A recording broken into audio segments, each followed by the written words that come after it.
শোক সংবাদ। উত্তরপাড়া নিবাসী মোহাম্মদ তানমিয়া কিছু বিয়ে করে হাজিমের সাথে দাঁড়িয়ে বেশি মিষ্টি দোকানে ঢুকবো কাকে মিষ্টি করে এনে দেখুন বাইকে অ্যালাউন্স বাপের বাড়ি গেছে পিছা করলে বাপের পোলা বাপের খবর এখন মারিও বাপের খবর ওটা লই যা যাবো। আরে ভাই কি খবর ভাই তোমারও তো ইয়ে বলছো না যদি এবারের মধ্যে দেখি কাকুর তো কিছু হয় না নিজে কাকুর দেখি কাকুর তো সুস্থ ওর মধ্যে ভাইয়া এত মানুষ তো বেদনা খাইতে আছে মারছে তো এই যে মোবাইল আটু যে সামনিয়া আর বাচ্চা মনে মারছে তো তোমার আপু মারছে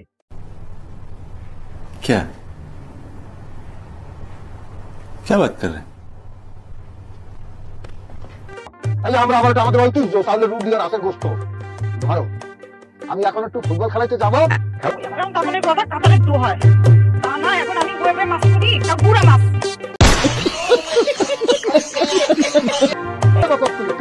কামটা করছো পৃথিবীর কোনো হৌরে এই কাম করে নাই তুমি টেনশন করো কোনটা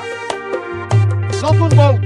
তুমি সব আসন নিয়ে তুমি এইছো না কোন ধরনের কথা হ্যাঁ এটা তো একদম অত্যাচার করতে ওর মায়ের কাছে তুমি বিয়ে করতে তোমার বাপেও কে বিয়ে অত্যাচার করতে আসতে পারে না বই করছে না তোমার মাইকে বিয়ে করার পর তুমি তাকে পাকঘরে ঢুকাই দিয়েছিল মহিলাদের পাকঘরের সাথে তার নিবিড় সম্পর্ক আছে পাকঘর রান্না এবং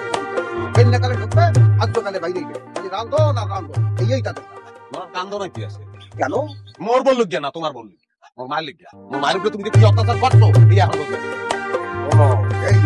এই অত্যাচার এখন চলবে তোমার ফুটবল খেলাইতে যাইয়া আমার ওই যে পোকসা পাশা একটু টান লাগছে বুঝছো তেল গরম করিয়া বাড়িতে নিয়ে আসো একটু মালিশ করে দেবা পোকসা পাশা গিয়া করবো তেল নিয়ে আসবা নায়কের মতো না চাইলে থাকিয়া কোনটা মেসাইতে আছে বেঞ্জেটা হইতে আধার পানি ঠেকটা কিছু দিয়ে আসো নায়ক। For more updates and videos, please subscribe our channel.